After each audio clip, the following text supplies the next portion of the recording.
Hello guys, কেমন আছেন আপনারা সবাই? আশা করি আপনারা সবাই ভালোই আছেন। আজকে আমরা অসাধারণ একটা চাইনিজ ড্রামার এক্সপ্লেন নিয়ে হাজির হয়েছি। হিডেন লাভ নামের এই রোমান্টিক ড্রামাটির গল্প হচ্ছে একটি মেয়ে তার ভাইয়ের বন্ধুর প্রেমে পড়ে, কিন্তু তাদের মধ্যে বয়সের গ্যাপটা একটু বেশি ছিল, তাই ছেলেটি তাকে ছোট বোনের মতো দেখত। কিন্তু মেয়েটি কি আসলে শেষ পর্যন্ত তার ভালোবাসার মানুষকে নিজের করে পেয়েছিল তা জানতে আমাদের আজকের ভিডিওটা দেখতে হবে। গল্পের শুরুতে আমাদের সাংজির সাথে পরিচয় করিয়ে দেওয়া হয়। ক্লাসে বসে এই মেয়ে ড্রয়িং নিয়ে বিজি ছিল, তাই ক্লাস টিচার ওকে বকা দেয় আর পানিশমেন্ট হিসেবে আগামীকালকে তার গার্ডিয়ান নিয়ে আসতে বলে। তাই ক্লাস শেষে সাংজি তার ভাইকে মেসেজ দিয়ে সাহায্য চায়, কিন্তু দেখা যায় তার ভাই সোজা না করে দেয়, তাই তার মন খারাপ হয়ে যায়। এর পরের সিনে দেখা যায় সাংজি বাসায় গিয়ে পৌঁছায়, কিন্তু বাসায় এসে সে জানতে পারে তার ভাই বাসায় এসেছে, তাই সে দৌড়ে তার ভাইয়ের কাছে যায়। আসলে তার ভাই হোস্টেলে থেকে পড়াশোনা করে। এইদিকে ভাই এসেছে শুনে সে তাড়াতাড়ি করে তার ভাইয়ের কাছে যায়, কিন্তু রুমে ঢুকে সে একটা ছেলেকে দেখতে পায়, যাকে দেখতে পেয়ে এই পিচ্চির তো হুশই উড়ে যায়। মানে নাক টিপলে দুধ পরে সেও কিনা ক্রাশ খায়। যাই হোক, এই ভদ্রলোকের পরিচয় হচ্ছে এনার নাম জাওশু, আর জাওশু হচ্ছে সাংজির ভাইয়ের বন্ধু। পিচ্চি এনাকে দেখে ভাবে তার ভাই বোধহয় সার্জারি করে মেয়ে পটাতে চেহারা পাল্টে ফেলেছে, কিন্তু তখনই সেখানে ইয়ান মানে তার ভাই এন্ট্রি নেয়। তখন জাওশু তাকে বলে, কিরে তোর আর আমার চেহারা এক নাকি? না মানে এই পিচ্চি বলে, তুই নাকি সার্জারি করে চেহারা পাল্টে ফেলেছিস। এসব শুনে ইয়ান বলে, কেন রে, আমি কি চকলেট বয় না যে আমাকে মেয়ে পটাতে সার্জারি করতে হবে? সাংজি বলে, একদমই না। তাই ইয়ান সেখান থেকে চলে যেতে চায়, তখন সাংজি তাকে আটকে দেয় আর আবারও তাকে স্কুলে যাওয়ার জন্য অনুরোধ করে, কিন্তু ইয়ান এবারও তাকে না করে দেয়। তাই সে এবার একটু অ্যাক্টিং করে কাঁদতে থাকে আর তার মাকে বলে সে নাকি তাকে মেরেছে। তাই তার মা এসে তার ভাইকে উত্তম মাধ্যম দেয়। এগুলো দেখে জাওশু মুস্কি মুস্কি হাসে। তাই সাংজি এবার ক্রাশের কাছে সাহায্য চায়, কিন্তু সেও তাতে রাজি হয় না। তাই সাংজি তাকে আরো জোরাজুরি করতে থাকে। তাই বাসা থেকে বের হওয়ার সময় সে সাংজির থেকে সকল ইনফরমেশন জেনে নেয়, তবে তার মধ্যে হালকা পাতলা সন্দেহ ছিল এই লোক আসলেই স্কুলে যাবে কিনা। এরপর মাঝখানে কি হয়েছে তা আমাদের দেখানো হয় না, সোজা টাইম ট্রাভেল করে 3 বছর পরে নিয়ে যাওয়া হয়। সেখানে দেখা যায় সাংজি অনেক বড় হয়ে গিয়েছে। 3 বছরে এত বড়, যারে পিচ্চি বইলা ইগনোর করলাম এখন সেই নাকি ঘুরে ফিরে ক্রাশ খাওয়াইব। যাই হোক, ইয়ান অনেকদিন পর বাড়ি ফিরে। এরপর খাওয়ার সময় সে তার বাবার থেকে গাড়ির চাবি চায়, কারণ সে তার হোস্টেল চেঞ্জ করছে। তাছাড়া তার মালামালের সাথে তার কিছু বন্ধুরও মালামাল তাকে দিতে হবে। এইদিকে বন্ধুদের কথা শুনে সাংজির মনে তো লাড্ডু ফাটে, কারণ সে জানে এটা ওই কুটিকালের ক্রাশ ছাড়া অন্য কেউ না। তাই সে ইয়ানকে বলে, আমিও তোমাকে হেল্প করতে চাই, কিন্তু ইয়ান ওকে নিতে যাচ্ছিল না। অবশেষে বাবা মায়ের জোরাজুরিতে সে রাজি হয়। এর পরের সিনে দেখানো হয় সাংজি তার ভাইয়ের হোস্টেলে যায়। সেখানে গাড়ির লাগেজ কম্পার্টমেন্টে সে একটা পুতুল দেখতে পায়। তখনই পেছন থেকে কেউ একজন কথা বলে। সে পেছনে তাকিয়ে তার ছোটবেলার ক্রাশকে দেখতে পায়। জাওশু তাকে দেখেই চিনতে পারে, এ তো সেই পিচ্চি যার নাক টিপলে দুধ পড়ে। সে বলে, ধুর মিয়া, আমি এখন আর পিচ্চি নাই, বড় হয়ে গেছি। সাংজি এখন 8-এ না বরং 11-এ পড়ে। জাওশু এসব শুনে বলে, তুমি তো বড় হয়ে গেছো, তাহলে এই পুতুল দিয়ে তুমি কি করবে? সাংজি বলে, এটা ঠিক, আমি বড় হয়ে গেছি, কিন্তু তাও আমার কাছে পুতুল ভীষণ ভালো লাগে। এসব শুনে জাওশু হাসে। এরপর তারা মালামাল নিয়ে হোস্টেলের ভিতর যায়, আর সেখানে তার ভাইয়ের অন্য সব বন্ধুদের সাথে পরিচয় হয়। এখান থেকে জানা যায় জাওশুর একটু পারিবারিক সমস্যা ছিল, তাই তাকে পার্ট টাইম জব করতে হয়। তাই সে তখন ওখান থেকে চলে যায়। এর পরের সিন শিফট হয় বাসায়। সাংজির তখন মনে পড়ে যায় সে ভুল করে তার নোটবুকটা ওইখানে ফেলে এসেছে। তাই সে ইয়ানকে কল দেয়, কিন্তু দেখা যায় জাওশু ফোন রিসিভ করে। সাংজি তখন তাকে সবকিছু খুলে বলে। সে বলে, আগামীকালকে 6:30টায় তুমি বাস স্টপে অপেক্ষা করবে, আমি তোমার নোটবুক নিয়ে আসবো। এতে করে নায়িকা খুব খুশি হয়। তাই আমার মতন একসাথে অনেকগুলো অ্যালার্ম সেট করে ঘুমিয়ে পড়ে, যেন সে তাড়াতাড়ি উঠতে পারে। এর পরের সিনে দেখা যায় সে সময় মতো উঠে বাস স্টপে গিয়ে জাওশুর জন্য অপেক্ষা করে, কিন্তু জাওশুর কোনো হদিস পাওয়া যায় না। তাই তখন সে পিছনের কথা মনে করে, যেদিন জাওশুকে সে টিচারের সাথে কথা বলতে বলেছিল। তাই আমাদেরকে আবারও 3 বছর পিছনে নিয়ে যাওয়া হয়। সেখানে দেখা যায় ক্লাস শেষ হয়ে গেলে ওই দিনও জাওশুর কোনো খোঁজ পাওয়া যায় না। তাই তার ভীষণ মন খারাপ হয় আর বেখেয়ালির জন্য সে পড়ে যায়। তখনই সে জাওশুকে দেখতে পায়। সে তার কাছে লেটে আসার জন্য ক্ষমা চায়। এরপর জাওশু টিচারের কাছে গিয়ে তাকে সাংজির ভাই হিসেবে পরিচয় দেয়। তাই টিচার সুযোগ পেয়ে তাকে একটু কথা শোনাতে থাকে আর বলে, সাংজি তো ভালো ছাত্রী, কিন্তু এই মহিলা ক্লাস টাইমে মনোযোগ দেয় না। এসব শুনে জাওশু টিচারের সাথে তাল মিলায়। সে বলে, তুমি ক্লাসে বসে এমন করো কেন? বাসায় বসে তো টিচারের সম্পর্কে অনেক ভালো বলো। এসব শুনে টিচার তেলে একটু পিছলিয়ে যায় আর তাকে ক্ষমা ক্ষমা করে দেয়। এরপর আমাদেরকে আবারও বর্তমানে নিয়ে আসা হয়।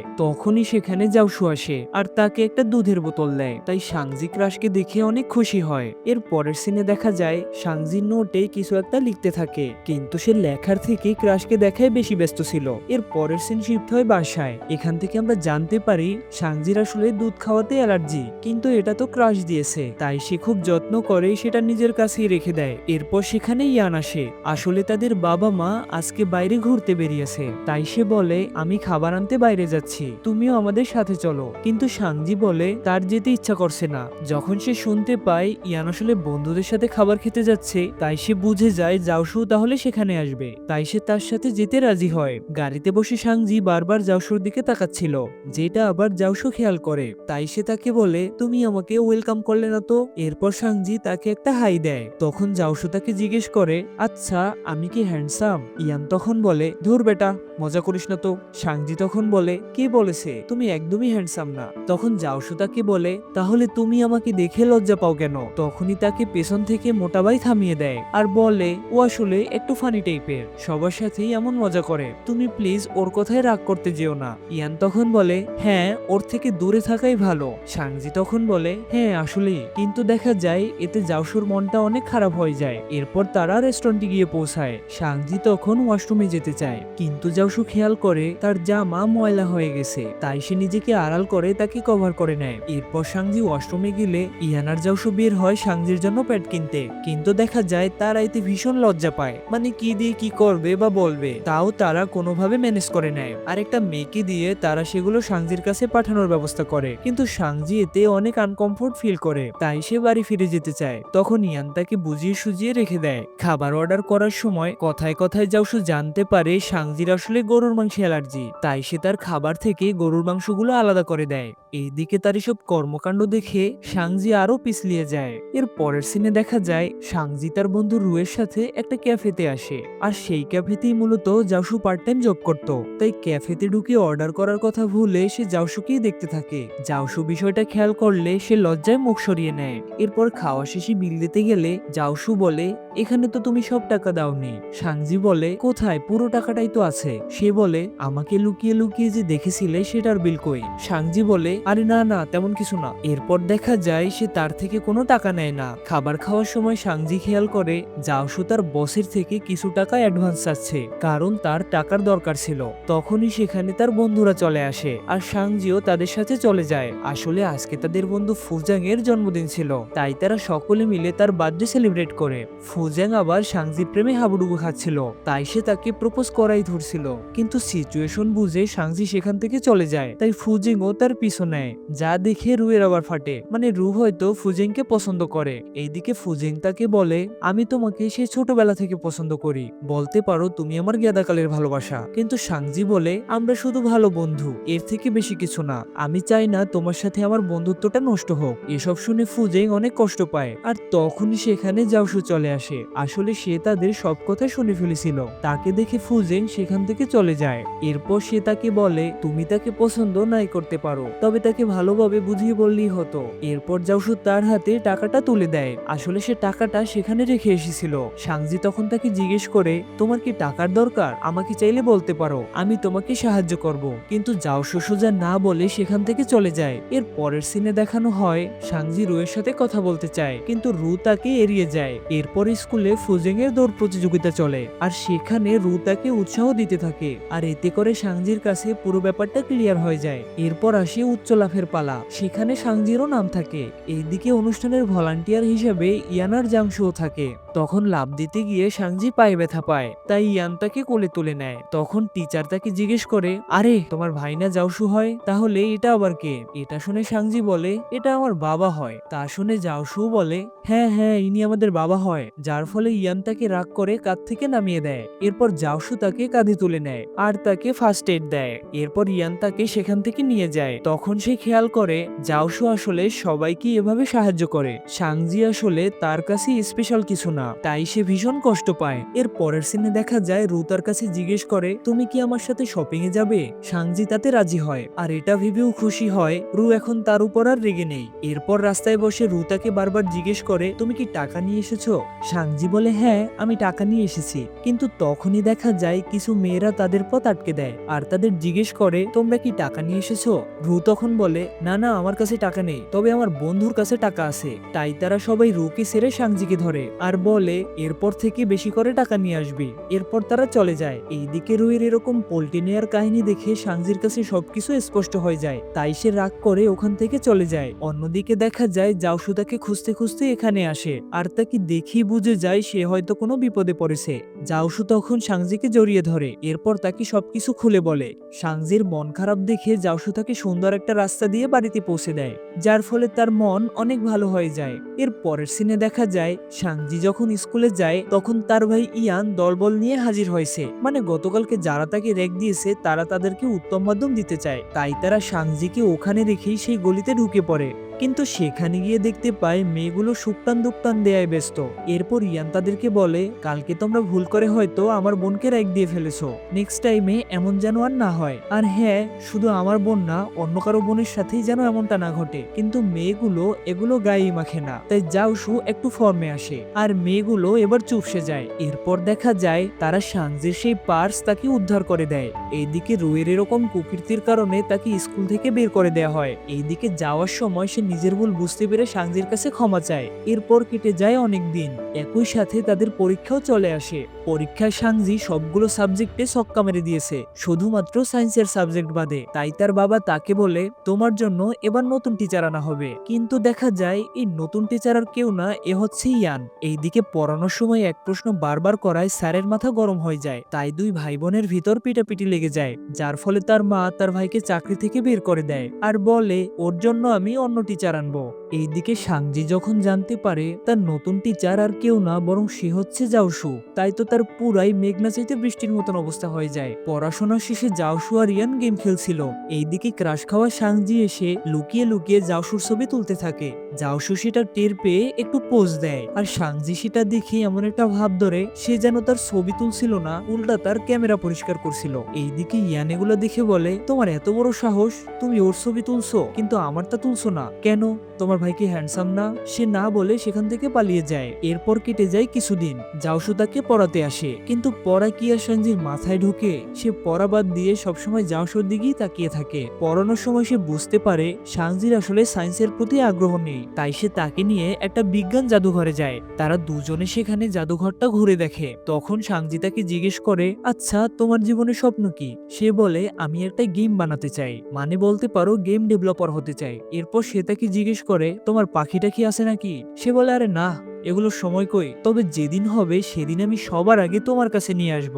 এরপর সাংজি তার ভাই ইয়ানের সাথে বাড়িতে ফিরে আসে, কিন্তু তখন তার মনে পড়ে যায় সে তো তার ড্রয়িং খাতাটা ওখানেই ফেলে এসেছে। তাই সে তাড়াতাড়ি করে মিউজিয়ামে কল দেয়। তারা বলে তোমার সাথে যে ছেলেটি এসেছিল আমরা খাতা পেয়ে ওনার কাছে সেটা দিয়ে দিয়েছি। কিন্তু দেখা যায় খুশি হওয়ার বদলে সে এবার চিন্তায় পড়ে যায়, কারণ সেই খাতায় সে মূলত তার আর জাওশুর ছবি এঁকেছিল। পরের সিনে দেখা যায় জাওশু তার খাতাটা ইয়ানের মাধ্যমে পাঠিয়ে দেয়। তাই সে এবার আরো চিন্তায় পড়ে যায়, এটা ভেবে জাওশু কি তাহলে তার আর্টগুলো দেখে ফেললো কিনা, বা সাংজি যে তাকে পছন্দ করে সেটাও কি সে জেনে গেল নাকি? আর না হলে কেনই বা সে নিজে না এসে তার ভাইকে দিয়ে খাতা পাঠালো? এর পরের সিনে দেখা যায় ইয়ান অনেক রেগে থাকে। জাওশু তখন তাকে জিজ্ঞেস করে তোমার কি হয়েছে, এরকম করছো কেন? সে বলে সাংজি নাকি তাকে সকালে বলেছে সে নাকি ডেটিং অ্যাপের মাধ্যমে কার সাথে ইটিস পিটিস করে, আর এটা নিয়ে সে আর তার বাবা অনেক রেগে আছে। জাওশু তখন বলে তুই এসব নিয়ে চিন্তা করিস না, কালকে তুই আর আমি গিয়ে ওকে বুঝিয়ে আসবো। আসলে কাহিনী হচ্ছে সাংজি একটু ফাপড় মারতে গেছিল যেন জাওশু তাকে সন্দেহ না করে, কিন্তু এর ফলে সে নিজেই উল্টা বাঁশ খেয়ে যায়। পুরো বাসার সবাই এখন তার পেছনে লেগে যায়। এরপর ইয়ানার জাওশু আসে সাংজিকে ব্রেন ওয়াশ দিতে। জাওশু তাকে জিজ্ঞেস করে আচ্ছা আমাদের দুলাভাই কিসে পড়ে আর তার নামই বা কি? সে বলে তোমার দুলাভাই স্কুলে না, সে কলেজে পড়ে, আর কিছুদিনের ভিতর সে গ্রাজুয়েট হয়ে বের হবে। এটা শুনে জাওশু তাকে জিজ্ঞেস করে আচ্ছা আমাদের না হওয়া দুলাভাই তোমার থেকে কত বছরের বড়?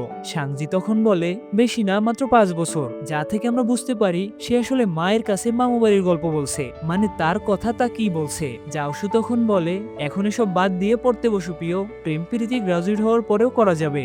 বিয়ে ফারালে বিয়ে পাওয়া যায় রে পাগলা, কিন্তু ফেল্লু মারলে মান সম্মান আর ফিরে পাওয়া যায় না। যার ফলে সাংজি বলে সহমত ভাই সহমত ভাই। এর পরের সিনে দেখা যায় জাওশুর কাছে একটা কল আসে আর তাকে বলে তোমার বাবার অবস্থা খুব একটা ভালো না। এটা শুনে সে তাড়াতাড়ি করে হোস্টেল থেকে বেরিয়ে যায়। এইদিকে সাংজু তো আবার জাওশুর কাছে প্রাইভেট পড়তো, তাই সে তার ভাইকে জিজ্ঞেস করে, আচ্ছা জাওশু আমাকে পড়াতে কেন আসছে না? ইয়ান তাকে বলে সে তার কাজে তার শহরে গেছে। এরপর আমাদের জাওশুর কাছে নিয়ে যাওয়া হয়। তখন দেখা যায় তার কাছে জিয়াং নামের একটা মেয়ে আসে, কিন্তু তাকে দেখেই জাওশুর মন খারাপ হয়ে যায়। কিন্তু কে এই মেয়ে আর তার পরিচয় বা কি, তা আমরা গল্পের মাঝে জানতে পারবো। পরের সিনে দেখানো হয় জাওশু আর ইয়ানদের গ্রাজুয়েট কমপ্লিট হয়ে যায়। সাংজিও তাই ফুল নিয়ে আসে তাদেরকে অভিনন্দন জানাতে, কিন্তু সে এসে লুকিয়ে লুকিয়ে তার ক্রাশকে দেখতে থাকে। এরপর সাংজি তাকে ফুলের তোড়া দেয় আর তার সাথে করে একটা গিফটও নিয়ে আসে, কিন্তু গিফটটা শেয়ার দিতে পারে না। এরপর সে জাওশুকে থ্যাঙ্কস জানায় তাকে পড়ানোর জন্য আর বলে তুমি তো আমাদের ছেড়ে দূরে চলে যাবে। জাওশু বলে আমি সময় পেলে এখানে অবশ্যই আসবো। সাংজি তখন তাকে জিজ্ঞেস করে সেই সময়টা হবে কখন। জাওশু তখন বলে খুব শীঘ্রই। এরপর তারা দুজনে ছবি তোলে।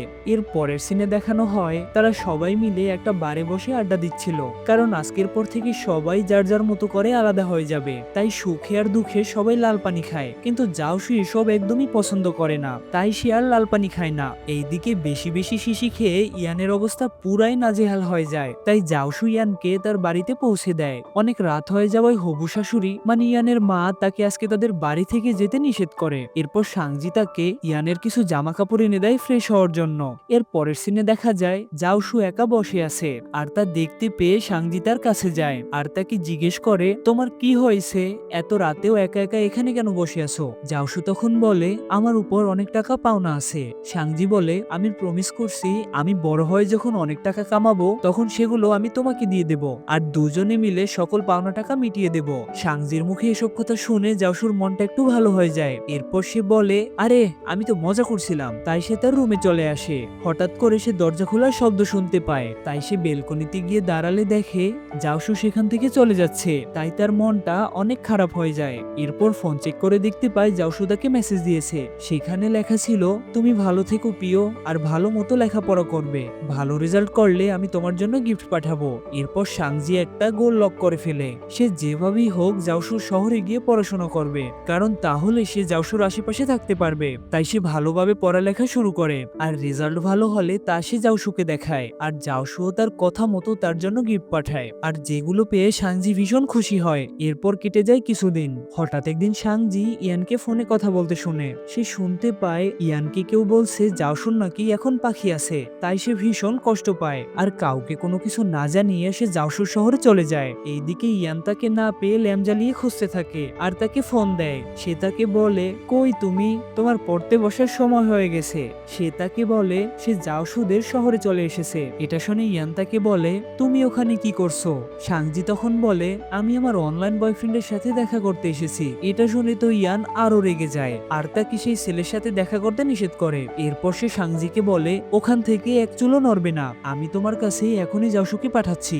এরপর সে ওখানে জাওশুর জন্য অপেক্ষা করতে থাকে আর কিছুক্ষণ পরে জাওশু চলেও আসে, কিন্তু দেখা যায় জাওশু সাথে করে একটা ক্যাসেট নিয়ে এসেছে, যা দেখে তার হৃদয় পুরো আলাদিন টুকরোতে ভাগ হয়ে যায়। এরপর জাওশু তাকে জিজ্ঞেস করে কি ব্যাপার, তুমি এখানে কি করছো? তুমি কি জানো তোমার বাসার মানুষ তোমাকে নিয়ে কত টেনশনে আছে? তুমি যে পাতাখোরের সাথে দেখা করতে এসেছো সে কোথায়? সাংজি তখন বলে ও আমাকে ছ্যাঁকা দিয়ে ব্যাখ্যা করে দিয়েছে, কারণ আমি ওর থেকে ছোট, এমনকি ওর একটা জিএফও আছে। এসব বলে আর কাঁদতে থাকে। এরপর সে জাওশুকে সেই গিফটটা দেয় যেটা অনুষ্ঠানের দিন সে তাকে দিতে পারেনি। জাওশু বক্স খুলে তার ভিতর একটা টাই দেখতে পায়। এরপর সাংজি তাকে বিদায় জানিয়ে সেখান থেকে চলে আসে। যাওয়ার সময় সে ইয়ানকে জড়িয়ে ধরে অনেক কাঁদতে থাকে। দেখতে দেখতে এরপর অনেকদিন পার হয়ে যায়। সাংজিও তার অতীতকে পেছনে ফেলে নতুনভাবে জীবন শুরু করেছে। এমনকি সে এখন ভার্সিটিতে জাওশুর শহরেই পড়ছে। সেখানে আমাদের সাংজির 3 বন্ধুকে দেখানো হয়, যার একজনের নাম নিং, আর একজনের নাম সিন, আর থার্ড পারসন ওয়াং, যারা কিনা ছিল তার রুমমেট। আসলে হোস্টেল জীবনের রুমমেটরাই বেস্ট ফ্রেন্ড হয়, এটা যারা হোস্টেল জীবন পার করেছে তারাই ভালো বুঝবে। যাই হোক, ওয়াং তখন একটা ছেলের সাথে ধাক্কা খেয়ে পড়ে যায়। তখন নিং নামের একটা ছেলে এসে তাকে সাহায্য করে। এরপর নিন আর সিং সেখানে আসে। কি নাম রে ভাই, আমার তো দাঁত কপাটি খুলে আসতে চাইতেছে এমন একটা অবস্থা। যাই হোক, তারা আসলে মিং তাদের কাছে নিজেকে ইন্ট্রোডিউস করে আর তার সাথে তাদেরও বন্ধুত্ব হয়ে যায়। এইদিকে আজকে মিং এর জন্মদিন ছিল, তাই সে তার বার্থডে পার্টিতে তাদেরকে ইনভাইট করে আর তারাও তার কথা মতো তার বার্থডে সেলিব্রেট করতে চলে আসে। কিন্তু তখনই সেখান থেকে জাওশু যাচ্ছিল আর অল্পের জন্যই সাংজি আর জাওশুর সাক্ষাৎ হয় না। পার্টিতে বসে সাংজির ভালো লাগছিল না, তাই সে একটু বাইরে আসে মন ফ্রেশ করতে।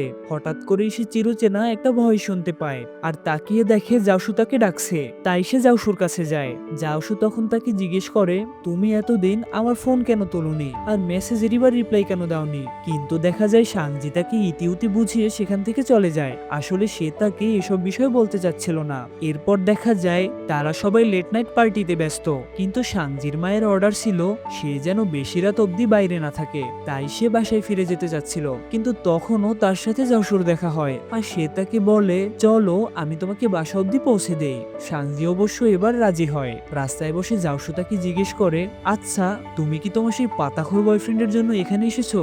সাংজি তখন বলে, আরে না, এবার এমনিতেই এসেছি। এর পরের সিনে দেখা যায় মিং সাংজিকে বলে, আচ্ছা মিং কি তোমাকে মেসেজ দিয়েছে? মানে গতকালকে তুমি চলে আসার পরে সে বারবার তোমার কথা বলছিল। আমার কি মনে হয় জানো, সে তোমাকে পছন্দ করে। সাংজি তখন ফোন চেক করে দেখে সত্যি সত্যি মিং তাকে মেসেজ দিয়েছে।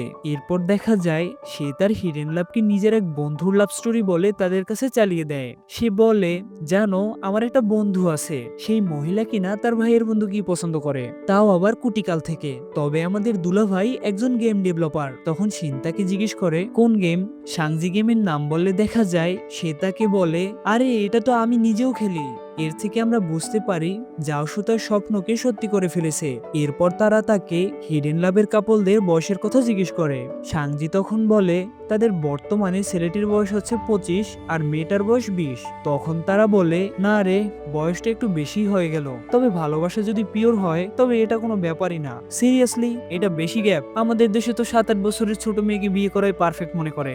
যাই হোক, তখনই তাকে তার বাবা ফোন দেয়। সে বলে, তুমি জাওশুকে ধন্যবাদ হিসেবে একদিন ডিনার করিও, কারণ ও তো আমাদের জন্য অনেক কিছু করেছে। এরপর সাংজি জাওশুকে মেসেজ দেয় আর বলে, তুমি আমাকে সেই দিন বাসায় ড্রপ করে দিয়েছো, তাই আমি তোমাকে ধন্যবাদ জানাতে চাই আর তোমার সাথে ডিনার করতে চাই। মেসেজ পেয়ে সাথে সাথে জাওশু তাকে ফোন দেয় আর বলে, এই সপ্তাহে তো পারছি না, তবে সামনের সপ্তাহে আমি ফিরে আসি। আর সাংজিও তাতে রাজি হয়ে যায়। এর পরের সিন শিফট হয় ভার্সিটিতে। মিং তখন সাংজিকে কিছু বলতে চাচ্ছিল, তখন তারা দেখে নিন মিং এর বন্ধু কিয়াং এর সাথে লাইন মারা শুরু করে দিয়েছে, যার ফলে তারা সবাই অনেক খুশি হয়। অন্যদিকে দেখানো হয় জিয়াং জাওশুকে একটা পার্সেল দেয়। জিয়াং হচ্ছে ওই যে সেই মেয়েটা যার ব্যাপারে আমরা তেমন কিছু জানি না। জাওশু পার্সেল পেয়ে তাকে একটা মেসেজ দেয়, যেখানে লেখা ছিল, আমি তো তোমার সব টাকা পরিশোধ করে দিয়েছি, তাই এখন থেকে আমি চাচ্ছি না তুমি আর আমাকে কল বা মেসেজ করো। কিন্তু এতে হিতে বিপরীত হয়। এই মহিলা ভীষণ রেগে যায়। জাওশু আসলে তার কাজ নিয়ে এতই ব্যস্ত ছিল যে সে তার নাওয়া খাওয়াই ভুলে গেছে, তাই তার শরীরটাও খারাপ হয়ে যায়। এইদিকে আজকে তার সাংজির সাথে ডিনারে যাওয়ার কথা ছিল, কিন্তু শরীর খারাপ দেখে সে তাকে কল করে না করে দেয়। সাংজি তার কথা শুনেই বুঝতে পারে ওর হয়তো শরীর খারাপ, তাই সে জাওশুর কাছে চলে আসে আর তাকে নিয়ে হাসপাতালে যেতে চায়। এরপর সে তাকে দাঁড় করিয়ে একটা ট্যাক্সি নিতে যায় আর ভুলবশত একে অপরের সাথে ধাক্কা খায়, যার ফলে জাওশু ভুলে তার কপালে একটা কিস করে দেয়, যাতে করে দুজনেই হালকা প্রেমে পড়ে যায়। এর পরের সিন শিফট হয় হাসপাতালে। সেখান থেকে জানা যায় জাওশুর অ্যাপেন্ডিক্সে সমস্যা হয়েছে, তাই যত দ্রুত সম্ভব তাকে সার্জারি করতে হবে আর এজন্য তাকে কিছুদিন হাসপাতালেও থাকতে হবে। তাই সাংজি সেখানে থেকে তার খেয়াল রাখে। এরপর সে জাওশুর বাড়ি যায় তার দরকারি সব জিনিসপত্র আনতে। সেখানে গিয়ে সে তাদের পুরনো একটা ছবি দেখতে পায়, যার ফলে সে মুচকি মুচকি হাসে। এরপর সে তার জিনিসপত্র নিয়ে আবারও হাসপাতালে ফেরত যায় আর তাকে বলে, এরপর থেকে আর বেশি কাজ করা যাবে না, বুঝলেন সাহেব? জাওশু সব শুনে বলে, পিচ্চি তো দেখছি বড় হয়ে গেছে, তুমি তো দেখি আমাকে একেবারে আমার মায়ের মতন শাসন করছো। সাংজি বলে, ফিল্ম ফাইলসও জানে আমি বড় হয়ে গেছি, শুধুমাত্র তুমিই জানলে না, তাও ভালো অবশেষে নোটিস করলে।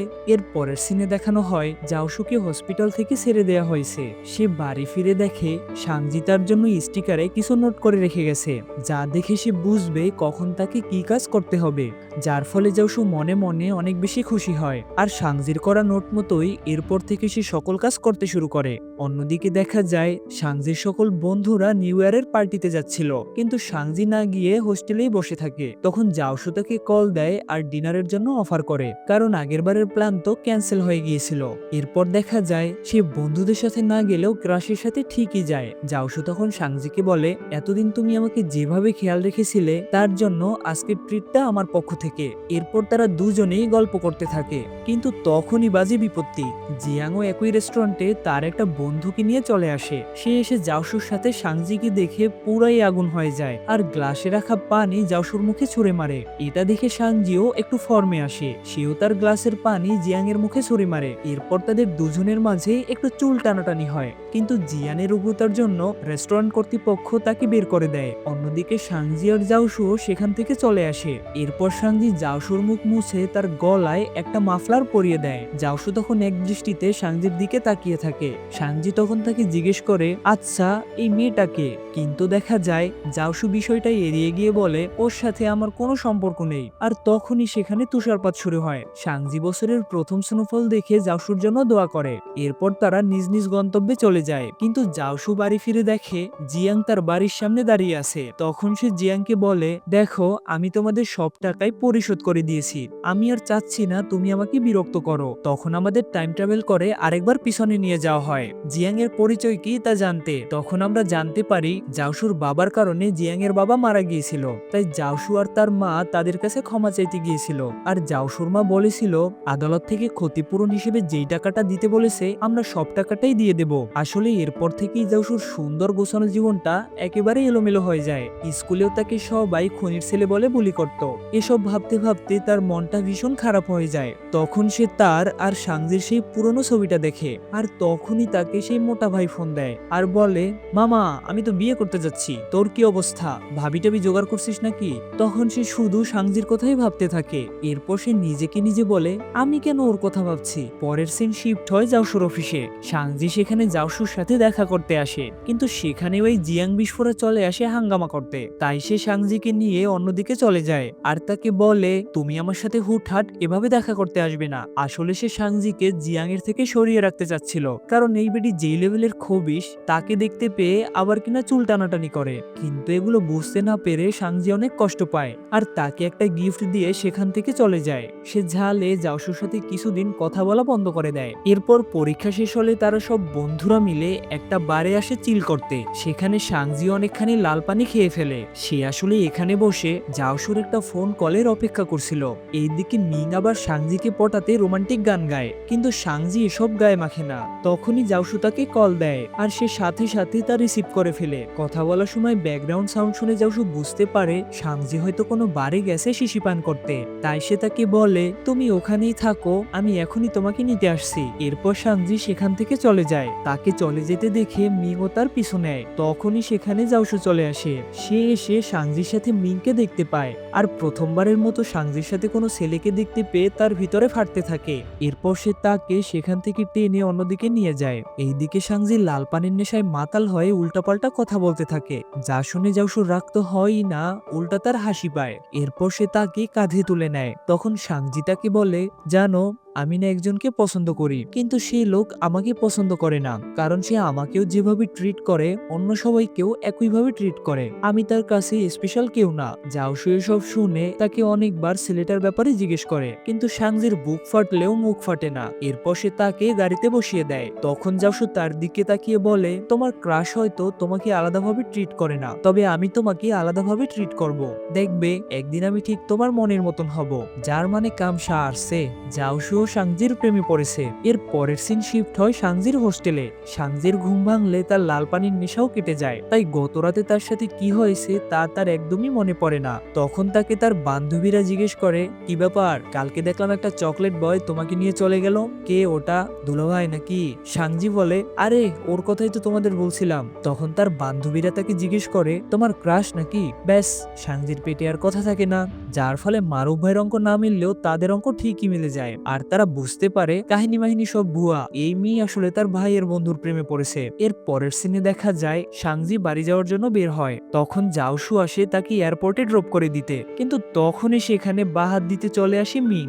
সে এসে বলে, গতরাতে যে পাধানিসা গানটা শুনেছিলে ওটা আসলে আমি তোমার জন্য গিয়েছিলাম, জানো আমি প্রথম দেখাতেই একেবারে তোমার প্রেমে পড়ে গিয়েছিলাম, সেখান থেকেই আর উঠে দাঁড়াতে পারিনি। সাংজি এসব শুনে বলে, ধন্যবাদ আমার জন্য গান গাওয়ার জন্য আর আমাকে পছন্দ করার জন্য, আসলে আমি অন্য একজনকে ভালোবাসি। এসব শুনে মিং এর হৃদয়টা আলাদিন টুকরোতে ভাগ হয়ে যায়। তারপর সে সাংজিকে বলে, আচ্ছা সমস্যা নেই, আমরা তো ভালো বন্ধু হয়ে থাকতে পারি তাই না? সাংজি বলে, হ্যাঁ তাতে কোনো সমস্যা নেই। এইদিকে গাড়িতে বসে জাওশু তাকে জিজ্ঞেস করে, আচ্ছা তোমার সাথে এই দেবদাস আসলে কে? গতরাতেও আমি ওকে তোমার সাথে দেখেছি। জাওশু তারপর বলে, এটা কি তোমার সেই ক্রাশ নাকি যেটার কথা তুমি গতরাতে বলেছিলে?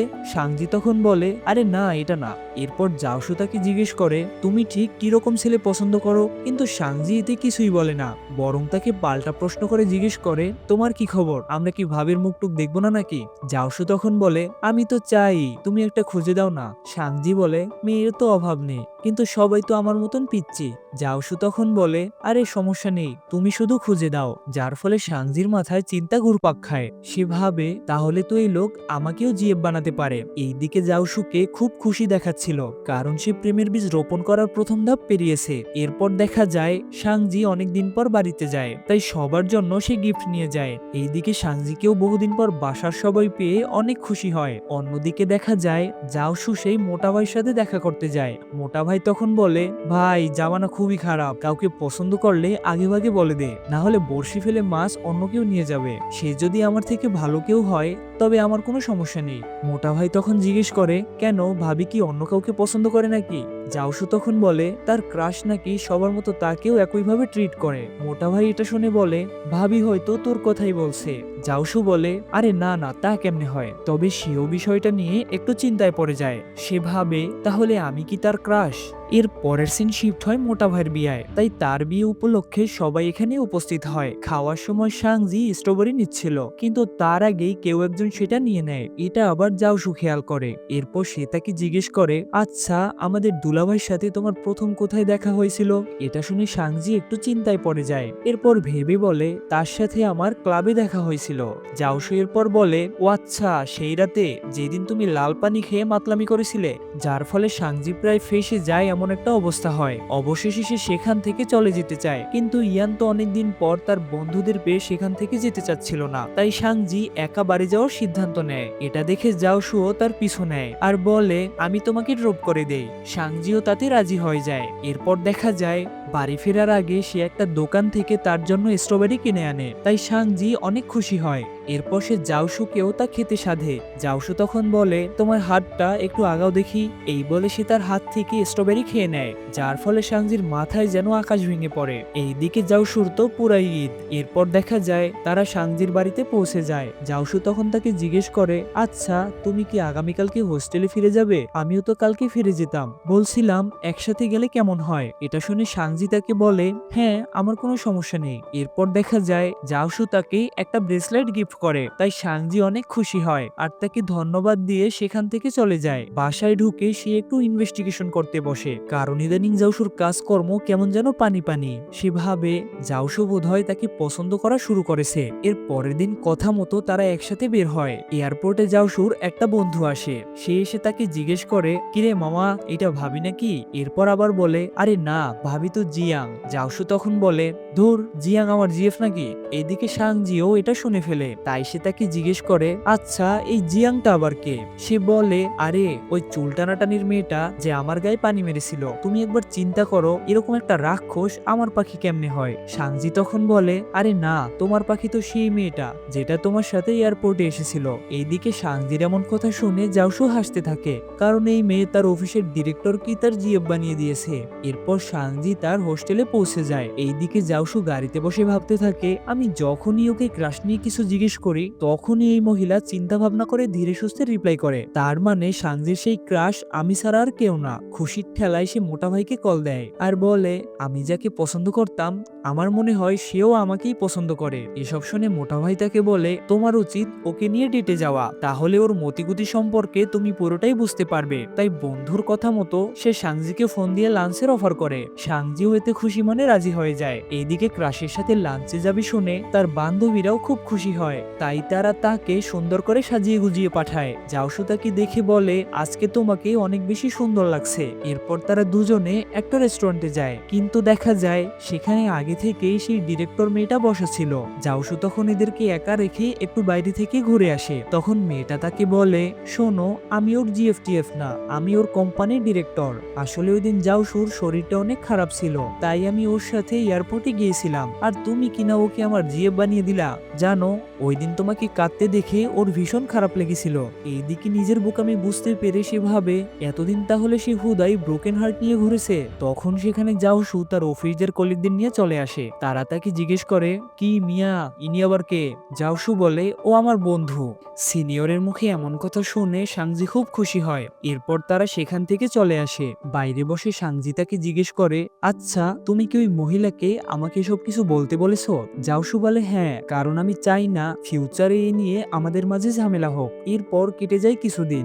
এইদিকে সাংজিরও জন্মদিন চলে আসে, তাই খুব সকাল সকাল জাওশু তাকে নিয়ে বেরিয়ে পড়ে। এরপর তারা দুজনে মুভি দেখতে যায়। মুভি দেখার সময় জাওশু তার দিকে হাত বাড়িয়ে দেয় তার হাত ধরার জন্য। সাংজি তখন বলে, আমাদের বোধ হয় এমনটা করা উচিত হবে না। জাওশু তখন বলে, আসলেই তো, এখনো তো তুমি আমার গার্লফ্রেন্ড হওনি। এটা শুনে সাংজি আবারও অবাক হয়। অন্যদিকে জাওশু তো এসবই ভীষণ মজাই পাচ্ছিল।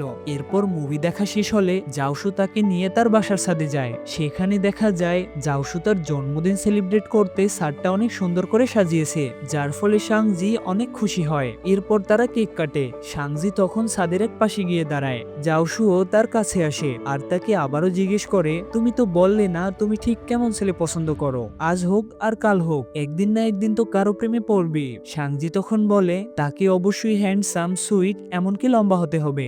জাওশু তখন বলে, এগুলো তো আমার মাঝেও আছে, তবে আমিও কি তোমাকে ভালোবাসতে পারি? সাংজি একটু ভেবেচিন্তে বলে, তুমি তো আমাকে নিজের ছোট বোনের মতো দেখো।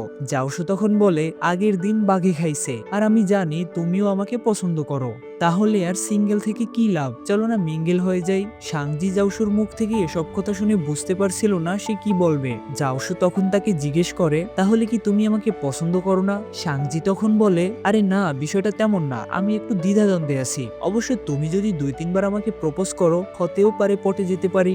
জাওশু তখন বলে, তাহলে তুমি চাও আমি তোমাকে অনেকবার প্রপোজ করি? সাংজি বলে, বিষয়টা ওইরকমই। পরের সিন শিফট হয় হোস্টেলে। সাংজি সেখানে দেখতে পায় তার বন্ধুরা তার জন্য কেক নিয়ে অপেক্ষা করছে। এরপর তারা তাকে জিজ্ঞেস করে, আচ্ছা দুলাভাইয়ের সাথে ফার্স্ট ডে কেমন গেল?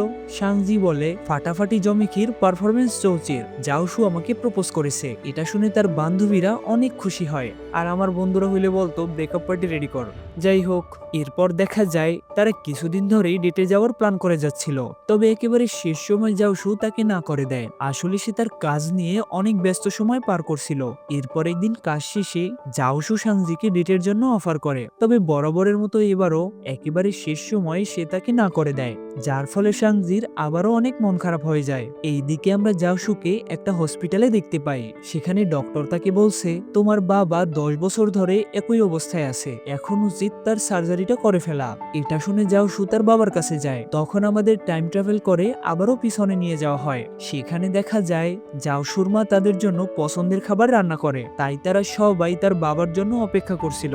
তখনই জাওশুর বাবা আসে। সে এসে বলে, আমি মাতাল হয়ে একজনের সাথে অ্যাক্সিডেন্ট করে দিয়েছি, তবে আমাকে কেউ দেখেনি, তাই আমি পালিয়ে চলে এসেছি। এটা শুনে জাওশু পুলিশকে ফোন করে সবকিছু বলে দেয়, যাতে করে লোকটার জীবন বাঁচানো যায়। কিন্তু দেখা যায় তার বাবা তখনই উপর থেকে ঝাঁপ দেয়, আর সেই থেকেই তিনি কমায়। তার বাবার উপর অনেক আগে থেকেই লোন ছিল। জাওশু আর তার মা অনেক কষ্ট করে সেগুলো পরিশোধ করতেছিল, যার ফলে অতিরিক্ত চিন্তায় সেও একদিন অসুস্থ হয়ে মারা যায়। আর এসব ভাবতে ভাবতে জাওশু কাঁদতে থাকে। এরপর সে যখন বাড়ি ফিরছিল তখন সে সাংজির সাংজির মেসেজ দেখতে পায় আর তাই তাকে তার সাথে দেখা করতে বলে আর সাংজিও তার সাথে দেখা করতে যায়। জাওশু তাকে দেখে বুঝতে পারে সাংজির হয়তো কোনো বিষয় নিয়ে মন খারাপ, তাই সময় দিতে না পেরে সে তার কাছে ক্ষমা চায়। এরপর তারা দুজনে ভালো সময় পার করে আর জাওশু সাংজিকে কালকে সকালে দেখা করতে বলে, কিন্তু সাংজি জানায় কাল সকালে তার ক্লাস আছে। এরপর সিন শিফট হয় সাংজির ক্লাসে। হঠাৎ কই থেকে জাওশু তার ক্লাসে চলে আসে আর তার পাশে বসে, যা দেখে সাংজি অবাক হয়ে যায়। এরপর জাওশু তার দিকে এক দৃষ্টিতে তাকিয়ে থাকে, যা দেখে সাংজির ভীষণ লজ্জা হয়, তাই সে একটু তার সাথে ঘুমের অ্যাক্টিং করে। তখন জাওশু দূর থেকে তাকে একটা ফ্লাইং কিস দেয় আর সেও এমন একটা নাটক করে যেন কিসটা সে নয় বরং ফিল্ম ফাইলস দিয়েছে। সাংজি তখন তাকে কাছে আসতে বলে। এরপর সে ফিল্ম ফাইলসকে কাঁদিয়ে জাওশুর গালে পাপ্পা দিয়ে দেয়। এরপর সে বলে প্রেমে টেমে পড়িনি, কিন্তু আমি শুধু আমার বদলা নিয়েছি। জাওশু বলে ও আচ্ছা এই ব্যাপার, কিন্তু এটা তো ক্রাইম, তুমি আমার সুযোগের ফায়দা নিচ্ছ। এরপর তারা দুজনে হাসতে থাকে। এইদিকে এসব দেখে ফিল্ম ফাইলস কাঁদতে থাকে। পরের সিনে দেখা যায় জাওশু সাংজিকে দেখা করতে বলে, কিন্তু সাংজি বলে আজকে তার একটা কাজ আছে, তাই সে আজকে দেখা করতে পারবে না। এটা শুনে জাওশুর মন খারাপ হয়ে যায়, কিন্তু হঠাৎ সাংজি এসে তাকে চমকে দেয়, আসলে আজকে জাওশুর জন্মদিন ছিল। এরপর সাংজি তাকে বুড়াভাম বলে খেপাইতে থাকে। জাওশু এতে একটু সেন্টি খায়। সে বলে হ্যাঁ আমি তো বুড়া ভামই, তার মানে আমার খুব তাড়াতাড়ি বিয়ে করা দরকার। সাংজি বলে না না, আমার এখনো গ্রাজুয়েট শেষ হয়নি। এটা শুনে জাওশু একটু কাউন্টার অ্যাটাক দেয়। সে বলে আচ্ছা তোমার কিভাবে মনে হলো আমি তোমার কথা বললাম, তুমি না আমার প্রপোজ অ্যাকসেপ্ট করোনি, যার ফলে সেও কিছুটা লজ্জা পায়। এরপর তারা একটা রেস্টুরেন্টে প্রবেশ করে, সেখানে সাংজি জাওশুকে সারপ্রাইজ দেয়। তখন দেখা যায় সাংজি নিজ হাতে রীতিমতো যুদ্ধ করে তার জন্য নুডলস রান্না করে। যেহেতু প্রথম রান্না ছিল তাই খাবারের টেস্টও মার্কেট খাওয়া ছিল, কিন্তু জাওশু সেসব না বলে ওর প্রশংসা করতে থাকে। এরপর জাওশু মোমবাতি নিভায়। সাংজি তখন জিজ্ঞেস করে কি উইশ করলে? জাওশু বলে তোমাকে। সাংজিও এর থেকে বুঝতে পারে জাওশু তাকে সত্যিকারের ভালোবাসে, তাই সাংজিও তার প্রপোজাল অ্যাকসেপ্ট করে নেয়। এরপর জাওশু তাকে কিস করে দেয় আর বলে আমার জীবনে তুমি প্রথম মেয়ে যাকে কিনা আমি ভালোবেসেছি, আমি চাই না তুমি আমাকে কখনো ছেড়ে যাও। এরপর তারা দুজনে বসে গল্প করতে থাকে। জাওশু তাকে বলে আমার এখনো বিশ্বাস হচ্ছে না তুমি আমার গার্লফ্রেন্ড হয়ে গেছো। এরপর জাওশু সাংজিকে তার সবকিছু খুলে বলে, কারণ সে তাকে সত্যিকারের ভালোবাসে আর সে চায় না তার থেকে কোনো কিছু লুকাতে। সে বলে তার মা নেই, বাবা আছে তবে কোমাতে, কারণ কিছু বছর আগে মাতাল অবস্থায় তার বাবা অ্যাক্সিডেন্ট করে আর তাতেই জিয়াং এর বাবা মারা যায়। সত্যি বলতে আমার কাছে কিছুই নেই, না আছে বাড়ি, আছে শুধু একটা গাড়ি। সব তো জেনেই গেলে, এখন কি ভাবছো এত কিছু জেনেও আমার গার্লফ্রেন্ড হবে তুমি? সাংজি তখন বলে হ্যাঁ আমার এতে কোনো সমস্যা নেই, দেখবে একদিন সবকিছু ঠিক হয়ে যাবে। এর পরের সিনে দেখা যায় সাংজি একটা লাইব্রেরিতে যায়, তখন সেখানে জাওশু আসে। সে বলে ওখানে এখন প্রচুর ভিড়, এর থেকে তুমি বরং আমার সাথে আমার বাসায় চলো। সাংজিও তাই তার সাথে তার বাসায় যায়। এরপর সে জাওশুর পড়ার টেবিলে বসে, কিন্তু জাওশু এক দৃষ্টিতেই তার দিকে তাকিয়েছিল, তাই সাংজি এসে তাকে একটু ভেলকি দেখায় আর বলে এবার হয়েছে? জাওশু বলে না এখনো মন ভরেনি। সাংজি বলে এখন তুমি তোমার কাজে যাও। এরপর তারা দুজনে একসাথে খেতে বসে। খাওয়া শেষ হলে সাংজি প্লেট পরিষ্কার করে। জাওশু তখন জিজ্ঞেস করে তুমি এগুলো কেন করছো? সাংজি বলে আমি এগুলো শিখতে চাই, কারণ ফিউচারে যেন তোমার ঘাড়ে সবকিছু না পড়ে। এরপর দেখা যায় সাংজি পড়তে পড়তে ঘুমিয়ে যায়। হঠাৎ জাওশু আসার শব্দ শুনে তাড়াহুড়ো করতে গিয়ে সে খাট থেকে পড়ে যায়। জাওশু তাকে জিজ্ঞেস করে তুমি খাটের তলায় কি করছো? সাংজি বলে আমার আসলে খাটের নিচে বসে পড়লে ভালো লাগে। জাওশু তাকে তুলে একটু ভেলকি দেখায় আর বলে এখন কেমন লাগছে? কিন্তু দেখা যায় সাংজি এতে ভয় পেয়ে যায়। সে বলে তুমি এত কাছে আসলে আমি যেন কেমন নার্ভাস হয়ে যাই। তার মুখে এমন আজগুবি কথা শুনে জাওশু হাসতে থাকে। এরপর রাতে মোটা ভাই তাকে ফোন দেয়। এরপর সে তাকে জিজ্ঞেস করে কি ব্যাপার মামা, আজকাল অনেক খুশি খুশি লাগছে তোমাকে, ভাবি কি রাজি হয়েছে? জাওশু বলে হ্যাঁ। মোটা ভাই বলে আমাকে তো তোর থ্যাঙ্কস দেওয়া উচিত। এরপর সে কোনো কিছু না ভেবেই গ্রুপে একটা মেসেজ দিয়ে দেয়। জাওশু এই মেসেজ দেখতে পেয়ে বলে আরে পোটকা, তুই না যাইনেই মেসেজ দিয়ে দিলি, তুই জানিস মেয়েটা কে? মোটা ভাই জিজ্ঞেস করে কে? সে বলে ও তোর অনেক আগে থেকেই পরিচিত, এমনকি তোর বিয়েতেও ও গিয়েছিল। এতে করে সে বুঝে যায় মেয়েটা আসলে সাংজি। এরপর সে বলে আমি আর তোমার সাথে নাই, তুমি কি ইয়ানকে এই ব্যাপারে বলেছো? ইয়ান জানলে তোমাকে আলু ভর্তা বানিয়ে ছাড়বে। এইদিকে আবার ইয়ান গ্রুপে কল দেয় আর বলে কিরে মামা, তোর জিএফটা আবার কে? কার কপালটা আবার পুড়লি কে জানে। জাওশু তাকে বলে আমি তোমাদের শহরে গিয়ে ওর ব্যাপারে সবকিছু খুলে বলবো। এরপর সিন শিফট হয় সাংজির ভার্সিটিতে। সাংজি পরীক্ষা শেষ করে ভার্সিটি থেকে বের হচ্ছিল, তখন তার কাছে একটা কোম্পানি থেকে কল আসে। আসলে সাংজি একটা কোম্পানিতে ইন্টারভিউ দিয়েছিল, আর সে ওই কোম্পানিতে জবটাও পেয়ে যায়। তাই সে সেখানে গিয়ে দেখতে পায় জিয়াং এর সাথে চুল টানাটানির দিন তার সাথে যে মেয়েটা ছিল সেটাই এখানে তার সিনিয়র। দুজনেও দুজনকে অবশ্য চিনে ফেলে, তাই সে তার পূর্বের ঝাল তার উপর মেটাতে থাকে। সে সাংজিকে দিয়ে অনেক কাজ করাতে থাকে, এতে করে তার উপর দিয়ে অনেক ধকল যাচ্ছিল। তবে কাজ শেষে জাওসুর দিকে তাকালে তার সব কষ্ট মুছে যেত। এরপর একদিন জাওসু তাকে অফিসে ড্রপ করতে আসে, আর সাংজি যাওয়ার সময় তাকে একটা কিস করে দেয়। এটা আবার শিউ দেখে ফেলে, তাই সে অফিসে ঢুকে জিয়াংকে সবকিছু বলে দেয়। তাই জিয়াং এর ভিতর আবারও কাঞ্চনা ভর করে। রাতে অফিসের সবাই শিশি পান করছিল, কিন্তু সাংজির এসব ভালো লাগে না, তাই সে সেখান থেকে চলে যায়। তখনই তার সামনে কাঞ্চনায় ভর করা জিয়াং হাজির হয়। সাংজি তাকে দেখে ইগনোর করে, কিন্তু জিয়াং তার পথ আটকে দেয়। এরপর সে তাকে বলে, তুমি যার সাথে প্রেম করেছো তার বাবা একজন খুনি, ওর বাবা আমার বাবাকে খুন করেছে। সাংজি বলে, এতে জাওসুর কোনো হাত নেই, তাই আমিও চাই না তুমি আর ওকে জ্বালাও। এরপর দেখা যায় একদিন কাজ শেষে জাওসু আর সাংজি বাসায় ফিরছিল, তখনই ইয়ান সাংজিকে ফোন দেয়। সে তাকে জিজ্ঞেস করে, তুমি কোথায় যাচ্ছ? সাংজি বলে, আমি হোস্টেলে যাচ্ছি। ইয়ান তাকে বলে, ওই যে মেয়েটা একটা ছেলের হাত ধরে হাঁটছে ওটা আসলে তুমি? এসব শুনে সাংজি একটু ভেবাচাকা খেয়ে যায়। ইয়ান তখন তাদের সামনে আসে, তাই সাংজি তাকে বোঝাতে যায়, কিন্তু ইয়ান তার কোনো কথাই শুনছিল না। তখন জাওসু তাকে বলে, দেখ ভাই, ওর কোনো দোষ নেই, আমি সবকিছু করেছি। ইয়ান বলে, তুই কথাই বলিস না। এরপর সাংজি হোস্টেলে চলে যায়। সাংজি সেখান থেকে চলে গেলে ইয়ান তার গায়ে হাত দেয় আর বলে, তোর সাহস কিভাবে হয় আমার বোনের সাথে প্রেম করার? জাওসু বলে, তোর রাগ ঠান্ডা না হওয়া পর্যন্ত আমাকে মার, কিন্তু সত্যি সত্যি আমি সাংজিকে অনেক ভালোবাসি। এরপর সে তাকে আরো উত্তম মাধ্যম দেয়। পরে দুজনেই একটু রেস্ট নেয়, একজনে ধোলাই দিয়ে আর একজনে ধোলাই খেয়ে। তখন ইয়ান তাকে বলে, ভাই, এত মেয়ে থাকতে আমার বোনকে কেন পটানো লাগে তোর? যা হইছে তা তো হইছে, চল বাড়ি যাই। বাড়ি গিয়ে দেখে সেখানে মেয়েদের জুতা, যেটা আসলে সাংজিরই ছিল। এরপর ইয়ান ফ্রিজ খুলে দেখে সেখানেও সাংজির সব পছন্দের খাবার রাখা ছিল। মানে তলে তলে তাদের সম্পর্কটা অনেক দূরে গিয়েছে। আমাদের সাথে অন্যায় করা হয়েছে, এগুলো আমাদেরকে দেখানো হয়নি। যাই হোক, এরপর দেখা যায় জাওসু একটা মাস্ক পরে সাংজির সাথে দেখা করতে যায় আর বলে, আমার ঠান্ডা লেগেছে তাই আমি মাস্ক পরে এসেছি। আসলে তো তার পিঠে ডান্ডা পড়েছে। সাংজি মাস্ক খুলে তার মুখে কিলঘুষির চিহ্ন দেখতে পায়। তাই কাঞ্চনা এবার জিয়াংকে ছেড়ে সাংজির উপর ভর করে, আর সে রাগে ফুলে ফেপে ইয়ানের দিকে ছুটে যায়। এরপর সে তাকে বলে, তোমার সাহস কি করে হয় ওর গায়ে হাত দেয়ার? আজ থেকে আমি আর তোমাকে চিনি না, না আমি তোমার বোন আর না তুমি আমার ভাই। এরপর সে সেখান থেকে চলে যায়। তাই জাওসুও তার পিছু নেয় আর তাকে ঠান্ডা করে ইয়ানের কাছে নিয়ে আসে। কিন্তু সাংজি অত সহজেও ঠান্ডা হয় না, সে আরো ইয়ানের উপর আক্রমণ করতে যায়। তখন জাওসু তাকে বলে, আরে শোনো, ও আমাকে একা মারেনি, আমিও চামে দুই একটা লাগিয়ে দিয়েছি। এটা শুনে সাংজি একটু মোড় দেয়। সে বলে, তুমি আমার ভাইকে কেন মারবে? ওকে শুধু আমি মারবো। ইয়ানিতে একটু মুচকি মুচকি হাসে। এরপর খাবার খাওয়ার সময় জাওসু সাংজিকে খাবার তুলে দিচ্ছিল। ইয়ান দেখে বলে, ভাই, আমার সামনে এগুলো করিস না তো। এটা দেখে সাংজি তাকে আরেকটু জ্বালিয়ে দেয়। রাতে জাওসু তাকে হোস্টেলে ড্রপ করে দিতে যাচ্ছিল, তখন সুমন্দি পেছনে বসে ঘুমোচ্ছিল। এই সুযোগে জাওসু তাকে একটা কিস দিয়ে দেয় আর বলে, সারাদিন এটার অপেক্ষায় ছিলাম। এদিকে যাওয়ার সময়ও সাংজি ইয়ানকে একটা ঠোনা মেরে যায় আর বলে, তোমার দুলা ভাই ড্রাইভার নাকি? সামনে এসে বসো। বাসায় বসে ইয়ান তাকে বলে, ভাই, সাংজি কিন্তু আমার একমাত্র বোন, তুই ওকে প্লিজ ধোকা দিস না। জাওসু তাকে বলে, তোমার চিন্তা করতে হবে না, আমি ওকে ভীষণ ভালোবাসি। এরপর জাওসুর একটা বন্ধু তাকে বলে, কিছুদিন আগে ভাবির সাথে জিয়াংকে দেখেছিলাম। এটা শুনে জাওসু জিয়াং এর সাথে দেখা করতে যায় আর বলে, তুমি যদি আর ভুলেও আমার গার্লফ্রেন্ডকে জ্বালিয়েছো তাহলে কিন্তু তোমার খবর আছে, একেবারে লাল দালানে পাঠিয়ে দেব।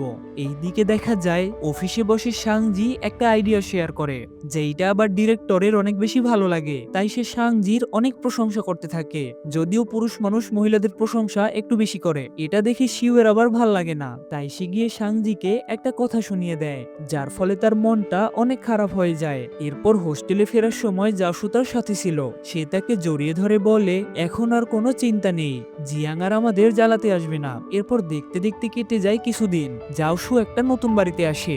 সে বাড়ির চাবি সাংজির হাতে তুলে দিয়ে বলে, আজ থেকে এই বাড়িটা তোমার আর আমার। এইদিকে সাংজি হোস্টেলে ফিরে দেখে তার এসিটা কাজ করছে না।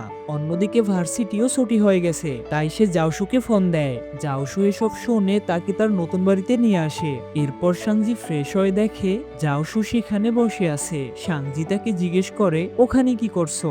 জাওশু বলে, আমার গেম খেলছি, আসো তুমিও দেখে যাও। তাই সাংজি গিয়ে তার কোলের মধ্যে বসে। গেম খেলা শেষ হলে সে জাওশুর কোল থেকে উঠতে যাচ্ছিল, কিন্তু হঠাৎ করে তার চুল জাওশুর জামায় আটকে যায়। এটা দেখে জাওশু নিজের উপর কন্ট্রোল হারিয়ে ফেলে আর সে সাংজিকে কিসি করে বসে। এরপর জাওশু তাকে জিজ্ঞেস করে, আচ্ছা কালকে তোমাকে কাজে যেতে হবে না?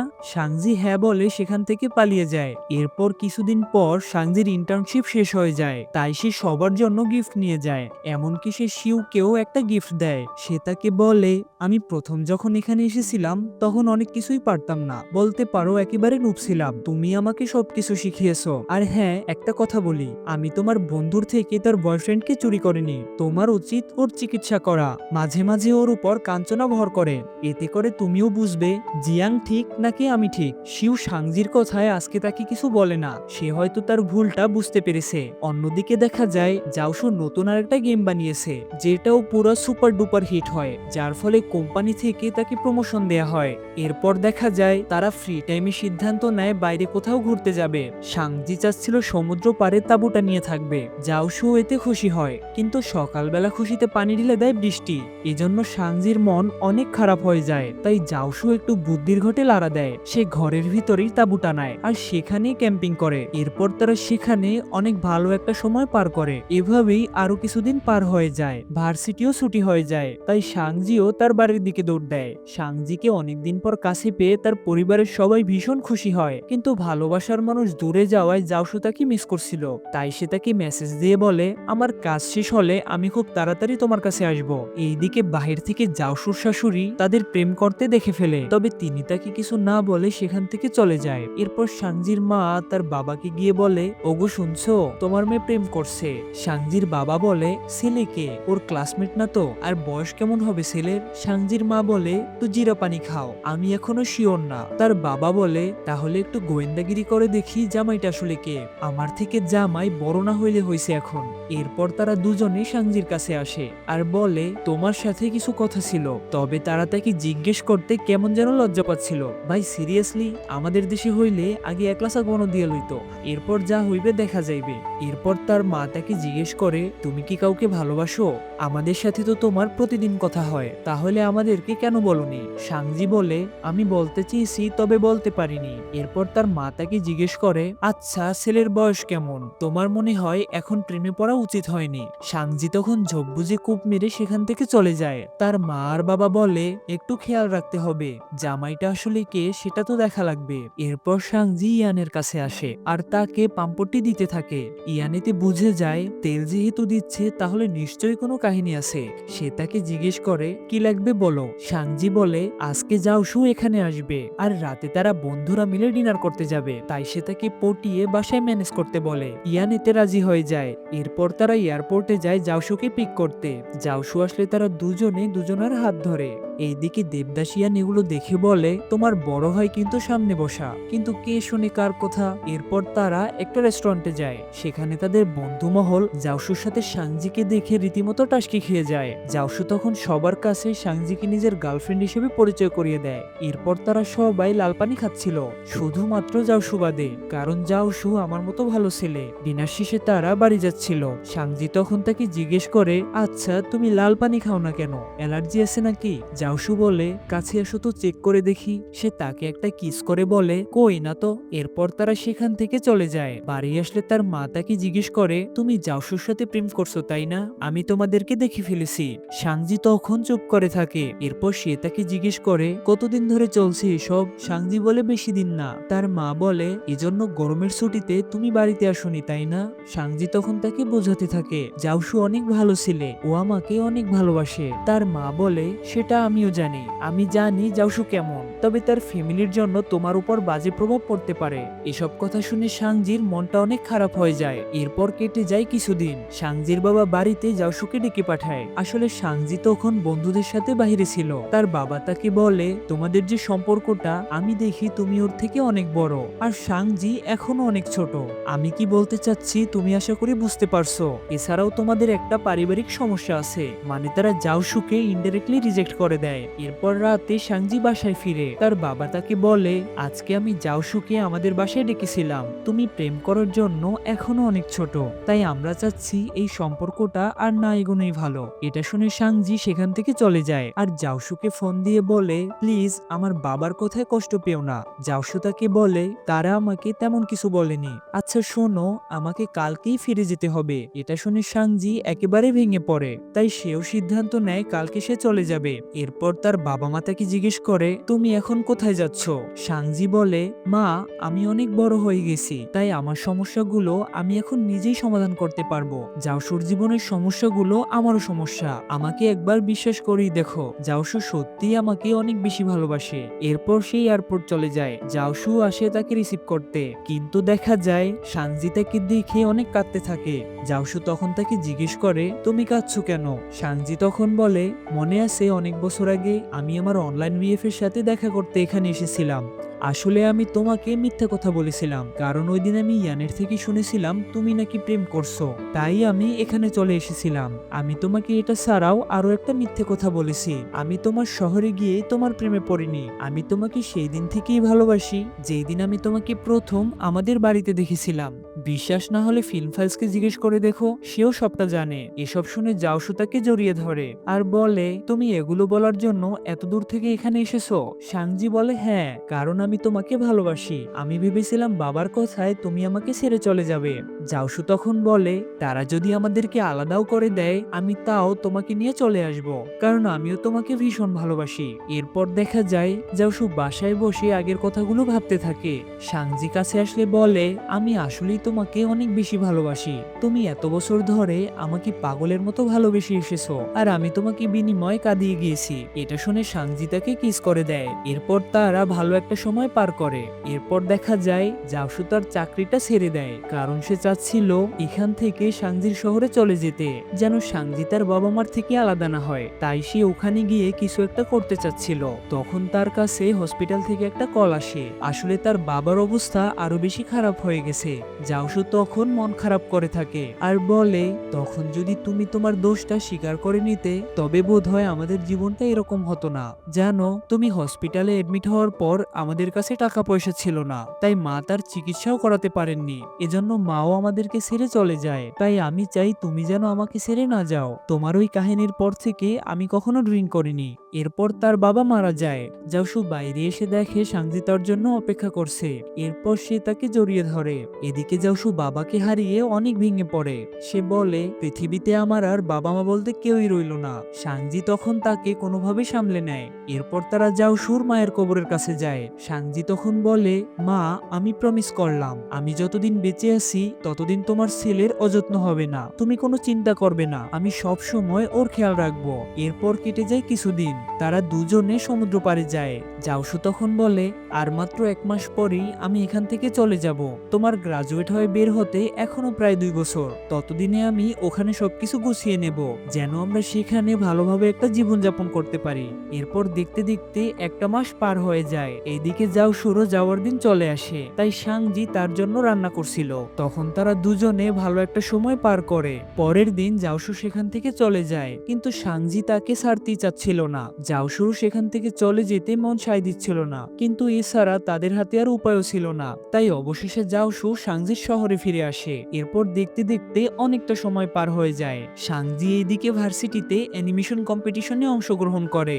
অন্যদিকে জাওশু নিজের একটা কোম্পানি খোলার সিদ্ধান্ত নেয়। তখন তাকে এই কাজে তার বন্ধুরাও সাহায্য করে। শালা দুলাভাইয়ের সম্পর্ক আগের থেকে অনেক বেশি ভালো হয়ে গেছে। এরপর জাওশু সাংজিদের বাড়ি যায় তার বাবা মায়ের সাথে কথা বলতে। সে বলে, আমি ওকে সত্যি ভীষণ ভালোবাসি, তবে আমার থেকেও ও বেশি আমাকে ভালোবাসে। আপনারা যা বলছেন তা হয়তো আমাদের ভালোর জন্যই বলছেন। হবু শ্বশুর বলে, দেখো, আমাদের নিজেদের কোনো স্বার্থ নেই, আমাদের শুধু একটাই চাওয়া, আমাদের আদরের মেয়েটা যেন ভালো থাকে। এরপর তারা তাদের সম্পর্কটা মেনে নেয়। জাওশু এতে অনেক বেশি খুশি হয় আর বলে, আপনাদের দেখে আমি বুঝলাম জীবনে ভালো বাবা মা আসলে কি জিনিস। ইয়ান তখন বলে, কেন ভাই, আমাকে দেখো না, আমিও তো ভালো একটা ভাই। এরপর রাতে তারা ময়লা ফেলতে আসে। জাওশু তখন ইয়ানকে ধন্যবাদ জানায় এরকম ভালো একটা বন্ধু হয়ে সব রকম অবস্থায় তার পাশে থাকার জন্য। এরপর সে সাংজিকে ফোন দেয় আর বলে, জানো আজকে আমি তোমাদের বাসায় গিয়েছিলাম। এতে সাংজিও ভীষণ খুশি হয়। এর পরের সিন শিফট হয় অ্যানিমেশন কম্পিটিশনের প্রাইজ গিভিং ডেতে। সেখানে জাওশুও আসে আর সাংজিরাও সেই কম্পিটিশনটা জিতে যায়। এরপর দেখতে দেখতে 2 বছর পার হয়ে যায়। সাংজিরও গ্রাজুয়েট কমপ্লিট হয়ে যায়, তাই তারা সেটি উদযাপন করতে সমুদ্র পাড়ে আসে। এইদিকে আবার কিয়াংয়ের ইশারায় সাংজি নিনকে সাইডে নিয়ে যায়, কারণ তাদের প্ল্যান ছিল আজকে কিয়াং নিনকে প্রপোজ করবে। এরপর তারা নিনকে সেখান থেকে নিয়ে আসে। তখন দেখা যায় নিন সেখান থেকে বের হয়ে যায় আর পেছন থেকে মাস্টার মশাই এন্ট্রি নেয়। তখন সেখানে সাংজির পুরো পরিবারও উপস্থিত হয়। জাওশু তাকে বলে, তুমি আমার জীবনে আসার পর থেকে আমি বুঝতে পেরেছি আমিও একজন ভালো মানুষ আর আমাকেও কি না কেউ ভালোবাসে। এরপর জাওশু হাঁটু গেড়ে বসে আর তাকে বলে, উইল ইউ ম্যারি মি? সাংজি বলে, অবশ্যই। এরপর তারা সবাই ওদের কিস করার জন্য উৎসাহ দিতে থাকে, তাই তারা সবার সামনে কিসই করে বসে। এরপর তারা দুজনে সমুদ্র পাড়ে হাঁটতে থাকে আর তাদের পুরনো দিনের সেই স্মৃতিগুলো মনে করতে থাকে। সেই পিচ্চি বয়সে প্রথম দেখাতেই জাওশুর প্রেমে পড়া, এরপর ভুল বোঝাবুঝি, হাজারো চড়াই উতরাই পার করে অবশেষে তারা এক। আর এখানে এই অসাধারণ ড্রামাটির প্রথম সিজন শেষ হয়ে যায়।